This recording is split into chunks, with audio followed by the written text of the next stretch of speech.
पंजाब हुकूमत ने जिना हाउस हमला केस में डॉक्टर यास्मीन राशिद की बरीयत लाहौर हाई कोर्ट में चैलेंज कर दी है। दरख्वास्त में डॉक्टर यास्मीन राशिद समेत दीगर को फरीक बनाया गया है। दरख्वास्त में मौक़िफ़ इख्तियार किया गया है कि डॉक्टर यास्मीन राशिद ने जिना हाउस पर हमला करने वाली रैली की क़यादत की। ट्रायल कोर्ट ने हक़ाइक़ के बरक्स डॉक्टर यास्मीन राशिद को मुकदमे से डिस्चार्ज किया। पंजाब हुकूमत ने जिना हाउस हमला केस में डॉक्टर यास्मीन राशिद की बरीयत लाहौर हाई कोर्ट में चैलेंज कर दी है। दरख्वास्त में डॉक्टर यास्मीन राशिद समेत दीगर को फरीक बनाया गया है। ये मौक़िफ़ इख्तियार किया गया है दरख्वास्त में कि डॉक्टर यास्मीन राशिद ने जिना हाउस पर हमला करने वाली रैली की क़यादत की है। ट्रायल कोर्ट ने हक़ाइक़ के बरक्स डॉक्टर यास्मीन राशिद को मुकदमे से डिस्चार्ज किया था। लेकिन आपको बताएं कि पंजाब हुकूमत ने जिना हाउस हमला केस में डॉक्टर यास्मीन राशिद की बरीयत लाहौर हाई कोर्ट में अब चैलेंज कर दी है। दरख्वास्त में ये मौक़िफ़ इख्तियार किया गया है कि डॉक्टर यास्मीन राशिद जिना हाउस पर हमला करने वाली रैली की क़यादत कर रही थी। मज़ीद तफ़सीलात जान लेते हैं। हमारे साथ मौजूद है हमारे नुमाइंदे सुलेमान आवान।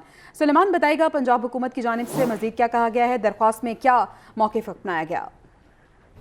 आज बिल्कुल पंजाब हुकूमत ने जिना हाउस हमला के मुकदमे में साबिक सूबाई वजीर डॉक्टर यास्मीन राशिद की बरीयत को लाहौर हाई कोर्ट में चैलेंज कर दिया है। पंजाब हुकूमत ने सारे दहशतगर्दी अदालत के फैसले के खिलाफ लाहौर हाई कोर्ट में अपील दायर की है, जिसमें निशानदेही की गई है कि ट्रायल कोर्ट ने हक़ाइक़ के बरक्स डॉक्टर यास्मीन राशिद को मुकदमे से डिस्चार्ज किया है।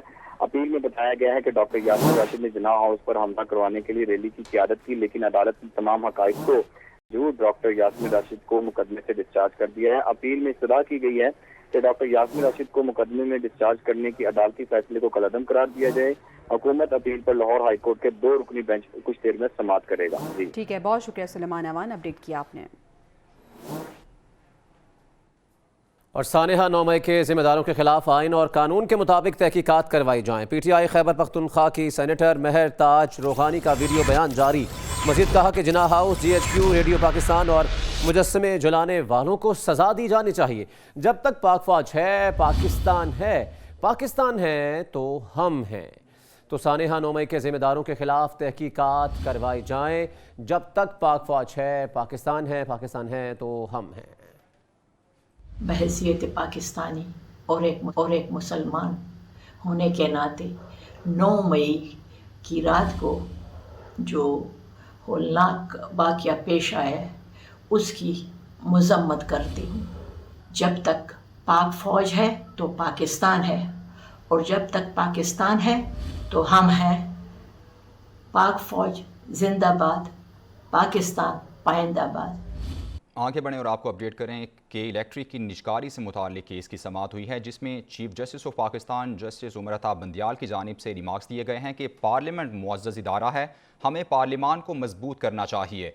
चीफ जस्टिस ऑफ पाकिस्तान की जानिब से दौरान समाअत मज़ीद रिमार्क्स दिए गए कि निजकारी का मकसद मईशत को मजबूत करना था, मुआशी मामलात को हाथ नहीं लगाना चाहते, निजकारी के खिलाफ कार्रवाई करने से रोक नहीं रहे, आपको मुताल्लिका फोरम से रुजू करना चाहिए। इस मौके पर जस्टिस अतर मिनल्लाह ने रिमार्क्स दिए कि आर्टिकल 184 के तहत दरख्वास्त काबिल समाअत ही नहीं, आपको ये मामला पार्लियामेंट में लेकर जाना चाहिए। वकील की दरख्वास्त वापस देने पर केस निपटा दिया गया है। और अब बात करें वज़ीर आज़म शहबाज शरीफ की। तो शहबाज शरीफ IMF मुआहदे के लिए पुरुमीद हैं। कहते हैं कि पाकिस्तान ने IMF के नवे जायज़े की तमाम शराइत मुकम्मल कर ली हैं। तवक्को है कि रवा माह अच्छी खबर सुनने को मिलेगी। आलमी सूरत हाल के बायस पाकिस्तान को महंगाई का सामना है। अवाम तमाम चैलेंजेस से निमटने के लिए तैयार हैं। मुज़ाकरात नाकाम हुए तो कमर कस लेंगे और खड़े होंगे। तफसीलात इस रिपोर्ट में आए। वज़ीर-ए-आज़म शहबाज शरीफ की ज़ेर सदारत कौमी इक़्तिसादी काउंसिल का इजलास शुरू हो गया है। इजलास में वज़ीर ख़जाना इसहाक़ डार, वज़ीर मनसूबाबंदी एहसन इकबाल, वज़ीर बराए कॉमर्स नवीद कमर, वज़ीर मवासिलात मौलाना असद महमूद भी शरीक हैं। जबकि ज़राए के मुताबिक इजलास में पंजाब और खैबर पख्तूनख्वा के निगरान और सिंध के वज़राए आला भी मौजूद हैं। इजलास में नए माली साल के तरक्याती मनसूबों का जायज़ा लिया जाएगा। अपडेट कर रहे हैं आपको अहम खबर के हवाले से। वज़ीर-ए-आज़म शहबाज शरीफ की ज़ेर सदारत कौमी इक़्तिसादी काउंसिल का ये इजलास शुरू हुआ है, जिसमें तरक्याती मनसूबों का जायज़ा लिया जाएगा। जबकि इसमें वफाकी वज़रा भी मौजूद हैं और वज़ीर आला सिंध भी इस इजलास में मौजूद हैं। तरक्याती मनसूबों के हवाले से इस इजलास का जायज़ा लिया जाएगा। कौमी इक़्तिसादी काउंसिल का ये इजलास जारी है। इससे मुतालिक मज़ीद तफसीलात लेंगे। नुमाइंदा खुसूसी सिद्दीक साजिद हमारे साथ मौजूद हैं। सिद्दीक, क्या तफसीलात हैं आपके पास? वज़ीर-ए-आज़म शहबाज शरीफ की ज़ेर सदारत कौमी इक़्तिसादी काउंसिल का इजलास जारी है। जिसमें वज़राए आला जो हैं 3 सूबों के वो शरीक हैं, जबकि बलोचिस्तान के वज़ीर आला सरदार अब्दुल कदूस बजिंजो वो इस इजलास में मौजूद नहीं है। उन्होंने वफाकी हुकूमत के रवैये के खिलाफ एहतजाजन बाइकाट किया है। जो मुख्तलिफ वजारतों के वज़रा और सेक्रेटरी साहबान हैं सूबाई और वफाकी, वो भी मौजूद हैं। इजलास में आइंदा माली साल 2023-24 के लिए सालाना तरक्याती प्रोग्राम की मंजूरी दी जाएगी, जिसके लिए मजमूई तौर पर जो है वो तकरीबन कोई 2600 अरब रुपए से ज्यादा का प्रोग्राम तजवीज़ किया गया है। 1100 अरब का जो है वो वफाक का है और बाकी जो है 1400 से 1500 अरब रुपया वो सूबों का है। इस सिलसिले में जो सूबाई वज़राए आला इजलास में मौजूद हैं वो अपनी अपनी जो सिफारिशात हैं वो पेश कर रहे हैं और उसके बाद फिर वज़ीर मनसूबाबंदी व तरक्कियात रैसर इकबाल की जानिब से प्रेस ब्रीफिंग दी जाएगी। ठीक है, वज़रा की जानिब से और वज़राए आला की जानिब से अपनी अपनी सिफारिशात पेश की जा रही हैं। बहुत शुक्रिया सिद्दीक, आपने इस इजलास का अहवाल बताया। और IMF और पाकिस्तान डेडलॉक, तमाम इक़दामात के बावजूद भी IMF मुतमईन ना हुआ तो क्या होगा? हुकूमत ने IMF को 9वां और 10वां जायज़ा इकट्ठा करने के लिए ख़त लिख दिया है। वजारत ख़जाना की तरफ से कहा गया है कि हुकूमत ने बिजली गैस महंगी करने समेत दीगर इजाफी टैक्सेस आयद करने के लिए इक़दामात कर लिए हैं। तो अब पाकिस्तान और IMF के दरमियान डेडलॉक बरकरार है। इसी सिलसिले में 9वां और 10वें जायज़े के लिए एक और ख़त लिखा गया है। इस पर बात करने के लिए ब्यूरो चीफ इस्लामाबाद ग़ुलाम मुर्तज़ा हमारे साथ मौजूद हैं। ग़ुलाम मुर्तज़ा, बताइएगा ख़त लिखा गया है, क्या कहा गया है ख़त में? ये IMF और पाकिस्तान के हवाले से जो तमाम बातचीत है वो अभी आगे नहीं बढ़ रही है और इस हवाले से पाकिस्तान ने रिक्वेस्ट की है IMF से कि 9वां और 10वां जायजा इकट्ठा कर लिया जाए और अगर IMF को तशवीश है कि हुकूमत आइंदा माली साल में मुआशी इस्लाहत को साथ लेकर नहीं चलेगी तो उन्होंने कहा कि हम यकीनदानी करवाते हैं कि पाकिस्तान IMF के साथ तमाम पॉलिसियों को आइंदा माली साल में भी साथ लेकर चलेगा।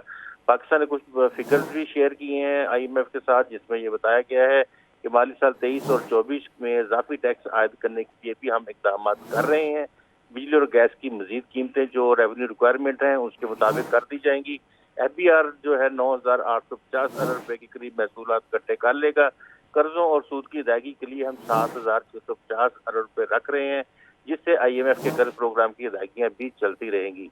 पाकिस्तान ने ये बताया है कि स्टेट बैंक से 900 अरब रुपए के करीब मतवक्को आमदन मिलने की 9वें और 10वें जायजे के लिए खत लिख दिया गया है। बहुत शुक्रिया ग़ुलाम मुर्तज़ा हमें अपडेट करने का।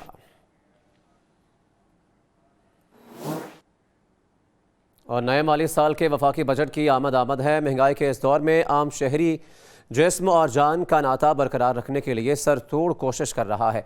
28,000 माहाना तनख्वाह लेने वाला एक गार्ड अपना कैसा गुजारा करता है और बता रही हैं नुमाइंदा PNN किरण खान। जी किरण, मौजूदा दौर में महदूद आमदनी में एक आम आदमी कैसे गुजारा करेगा? की जानिब से एक मजदूर आदमी की कम से कम जो तनख्वाह है वो 28,000 तक मुख्तस की गई है। क्या इस महंगाई के दौर में ये 28,000 काफ़ी हैं? क्या उनके घर का निज़ाम चल सकता है? इसी से आज बात करते हैं हम एक सिक्योरिटी गार्ड से जो हमारे साथ इस वक्त मौजूद भी हैं। सिक्योरिटी गार्ड सरफराज मौजूद, उनसे जानने की कोशिश करते हैं कि 28,000 में क्या इनके घर का निज़ाम जो है चल पाता है। हम सिक्योरिटी गार्ड हैं, हमारी तनख्वाह 28,000 रुपये है। 6-7 बच्चे हैं, उनकी स्कूल की फ़ीस होती है, बिजली का बिल होता है, उसके बाद राशन 10-15 हज़ार का राशन आता है। ये नहीं अफोर्ड कर सकते हैं। स्कूल में जो कापियाँ पेंसिलें वो भी ख़रीदनी पड़ती हैं। कुछ बच्चे सरकारी स्कूल में पढ़ते हैं, कुछ प्राइवेट पढ़ते हैं, जनाब रीड स्कूल में छोड़े हुए हैं। तो ये तो मतलब है 28,000 में हम फिर आखिर में ये करते हैं, जब पैसा ख़त्म हो जाता है हम किसी दूसरे अड़ोस पड़ोस से लोन लेते हैं, कर्ज़ लेते हैं 10,000 20,000, तब जाकर गुजारा चलता है, वरना बहुत मुश्किल है। महंगाई है कि वो दिन ब दिन बढ़ती जा रही है, उसमें कमी का जो है कोई इम्कान नज़र नहीं आ रहा। हुकूमत को चाहिए कि खुदारा इनकी जो तनख्वाहें हैं उनमें इजाफा किया जाए और जो टैक्सेस हैं वो भी कम लगाए जाए, ताकि एक आम आदमी जो है उसका गुजर बसर आसानी के साथ हो सके। जी, विफाकी बजट 9 जून को पेश किया जाएगा। बहरानों का शिकार ऑटोमोबाइल इंडस्ट्री ने बजट में रिलीफ का मुतालबा किया है। मोटर कार डीलर एसोसिएशन जनूबी पंजाब के सदर चौधरी तारिक करीम की जानिब से कहा गया है कि ऑटो इंडस्ट्री को 600 से 1300 सीसी तक गाड़ी इंपोर्ट करने की इजाज़त दी जाए, इससे गाड़ियां सस्ती होंगी। इस बारे तफसीला जान लेते हैं, हमारे नुमाइंदे गौहर रहमान हमारे साथ मौजूद हैं। गौहर, बताइएगा मुतालबा तो किया जा रहा है, कोई सुनवाई मुमकिन है? तारीख के बदतरीन बहरान का शिकार ऑटोमोबाइल इंडस्ट्री ने नए जो वफाकी बजट है उससे बड़ी उम्मीदें लगा ली हैं। हमारे साथ जो है पंजाब के सदर ऑटो कार इंडस्ट्री के हवाले से डीलर एसोसिएशन के मौजूद हैं चौधरी तारिक साहब। तो सर क्या कहेंगे इस हवाले से, क्या मुतालबा करते हैं? बजट आने को है, किन चीज़ों को देख रहे हैं और क्या मुतालबा कर रहे हैं? हम गवर्नमेंट से, वज़ीर ख़जाना साहब से ये मुतालबा करते हैं कि आप जो इसमें टैक्सेस हैं उसमें कमी की जाए, क्योंकि लोगों की रेंज से गाड़ी बाहर निकल चुकी है। गाड़ी पे इस वक्त कोई मार्केट में परचेज़र कोई नहीं मिल रहा, आपको गाहक नहीं है। तो इस सिलसिले में वो जो CVT टैक्स है, कैपिटल वैल्यू टैक्स, उसमें भी रियायत दी जाए और इस पर ड्यूटी में भी कमी की जाए और 10 साल पुरानी गाड़ी इंपोर्ट करने की इजाज़त दी जाए, ताकि इन इंपोर्टेड गाड़ी आने से जो नई मार्केट में एक जो तसलसल कायम हो और इनमें हम उनका मुकाबला कर सकें जो यहाँ पे प्रोडक्शन करते हैं और ब्लैक पे गाड़ी बेचते हैं। एक बड़ा मुतालबा ये भी किया जा रहा है कि 10 साल से ज़ायद जो पुरानी जो गाड़ी है उसको इंपोर्ट करने की भी इजाज़त दी जाए, ताकि जो आम अंदर इस वक्त जो गाड़ियों की कीमतें तारीख की बुलंद तरीन सतह पर पहुँच चुकी हैं उनकी कीमतों में भी कमी आए, और इसके साथ साथ जो गरीब लोग हैं, जो मुतवस्सित तबका है, गाड़ी को ख़रीदना चाहता है, जो अब ख़रीद नहीं पा रहा, वो भी अपनी पसंद की गाड़ी जो है वो ख़रीद सके। जी ब्रो के सिलसिले को आगे बढ़ाते हैं। आपको बताएं कि साबिक़ खातून अव्वल बुशरा बीबी की दोस्त फरा एहसन के खिलाफ इंक्वायरी में अब बड़ी पेशरफ सामने आई है। लाहौर नैब ने फरा एहसन और एहसन जमील गुज्जर को 8 जून को तलब कर लिया है। तहकीकात में फरा एहसन और एहसन जमील गुज्जर के नाम 117 बैंक अकाउंट्स होने के इंकशाफ पर तलबी का फैसला किया गया है। मुल्जिमान के खिलाफ तहकीकात के दौरान 4 फॉरेन बैंक अकाउंट्स भी मंजर आम पर आ गए हैं। साबिक़ खातून अव्वल बुशरा बीबी की दोस्त फरा एहसन के खिलाफ इंक्वायरी में बड़ी पेशरफ्त हुई है। क्या पेशरफ्त हुई है, मज़ीद तफसीलात लेंगे। नुमाइंदा खुसूसी नसीर वागा हमारे साथ मौजूद हैं। जी नसीर। साबिक़ खातून अव्वल की जस्से रास्त और करीबी दोस्त फरा एहसन, जिसको फरा गोगी के नाम से भी जो मीडिया में मशहूर हैं, इनके बारे में नैब बहुत अरसे से इंक्वायरी कर रही थी और बहुत ही बड़े इंकशाफात सामने आए हैं। इतनी बड़ी जायदादें और इतने बड़े अकाउंट्स पाकिस्तान में उनके मंजरे आम पर आए हैं कि मेरा ख्याल है कि ये एक रिकॉर्ड है। नैब लाहौर ने तहकीकात में फरा एहसन और एहसन जमील गुज्जर के नाम 117 बैंक अकाउंट्स जो हैं उनका इंकशाफ किया है और तहकीकात के दौरान 4 फॉरेन बैंक अकाउंट और मजमूई तौर पर 4 अरब रुपए की मुबैना ट्रांजैक्शन का इंकशाफ हुआ है। दोनों मुल्जिमान के नाम मजमूई तौर पर 1.5 अरब रुपए मालियत की जायदाद भी पाई गई है। लाहौर साल 2021 में जो इन्होंने अपने FBR में असासा जाहिर किए वो सिर्फ 97 करोड़ रुपए थे।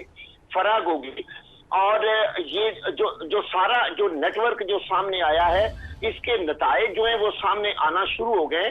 तहकीकात में नैब तफ्तीशी टीम ने फरा एहसन के लिए काम करने वाले कैश बॉय का भी सुराग लगा लिया, लेकिन उसका नाम अभी तक सीगा राज में रखा हुआ है। कैश बॉय का मजमूई तौर पर 860 मिलियन की कैश ट्रांजैक्शन का वो इतराफ कर चुका है। रिकॉर्ड के मुताबिक फरा एहसन ने एमनेस्टी स्कीम, जो हुकूमत पाकिस्तान ने एक स्कीम दी थी कि आप अपना पैसा वाइट करा लें, उसमें फरा गोगी ने 50 करोड़ रुपए वाइट करवाए थे। 50 करोड़ रुपए ब्लैक से वाइट भी करवाए गए। बहुत शुक्रिया नसीर वागा हमारे साथ मौजूद थे, आपने तफसीलन आगाह किया। बात करें ऑडियो लीक्स केस की। सुप्रीम कोर्ट में ऑडियो लीक्स कमीशन के खिलाफ दरखास्तों पर समाअत। चीफ जस्टिस उमरता बंदयाल की सरबराही में 5 रुकनी बेंच केस की समाअत कर रहा है। अटॉर्नी जनरल मंसूर आवान और दरखास्त गुजारों के वकला पेश हुए हैं। तो सुप्रीम कोर्ट आज ऑडियो लीक कमीशन के खिलाफ दरखास्तों पर समाअत कर रहा है और ऑडियो लीक्स कमीशन के खिलाफ दरखास्तों पर समाअत 5 रुकनी बेंच कर रहा है। चीफ जस्टिस उमरता बंदयाल जो है वो सरबराही कर रहे हैं। अटॉर्नी जनरल मंसूर आवान और दरखास्त गुजारों के वकला पेश हुए हैं। तो ऑडियो लीक्स कमीशन के खिलाफ दरखास्तों पर समाअत है कि इसमें 3 जजेस पर एतराज़ की मुतफर्रक दरखास्त पर दलाइल भी दिए गए हैं और मेरी तौहीन अदालत की दरखास्त पर अभी तक नंबर नहीं लगा है। हनीफ राही जो कि दरखास्त गुजार हैं, उनकी जानिब से कहा गया तौहीन का मामला अदालत और तौहीन करने वाले के दरमियान होता है। चीफ जस्टिस की जानिब से रिमार्क सामने आए, आपकी दरखास्त पर एतराज़ात हैं तो दूर करेंगे। और ये अहम केस की समाअत जारी है और चीफ जस्टिस की जानिब से कहा गया कि आप ये भी समझें कि किसके खिलाफ तौहीन अदालत की कार्रवाई चाहते हैं। जज को तौहीन अदालत की दरखास्त में फरीक नहीं बनाया जा सकता।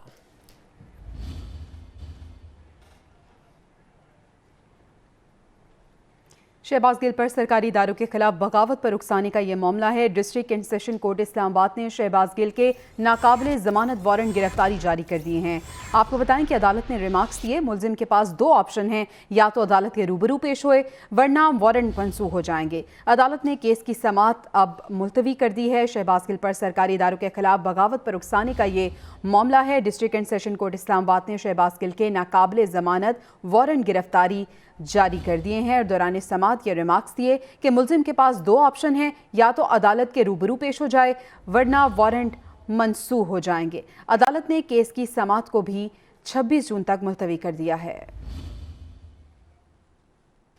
मुलजिम की जानिब से अगर ऑर्डर को चैलेंज किया जाता है, जज ताहिर अब्बास सिप्रा की जानिब से ये रिमार्क्स दिए गए हैं। आपको अपडेट कर रहे हैं। मुख्तलिफ केसेस की समाअत जारी है अदालतों में और अभी इस केस में जज की जानिब से ये कहा गया है कि गिल साहब कब आ रहे हैं। अदालत की जानिब से ये इस्तफसार भी किया गया है।